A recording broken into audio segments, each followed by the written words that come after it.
Robbing kim? Robbim Alloh. Dining qaysi? Dinim Islom.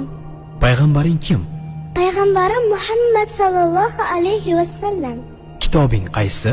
Kitobim Qur'oni Karim. Tilaging nima? Tilagim iymon.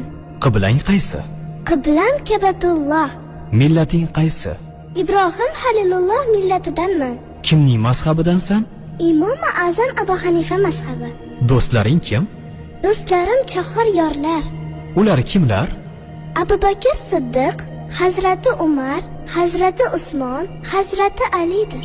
Qachondan beri musulmonsan? Al-Misoqdan beri. Al-Misoq nima? Alloh taolo ruhimizni yaratib, ulardan va'da olgan kun. E'tiqoding qaysi? Ahli sunna val jamoa e'tiqodi. Kimni yaxshi ko'rasan? Alloh taoloni. Undan keyinchi? Payg'ambarimiz Muhammad alayhissalomni. Undan keyinchi?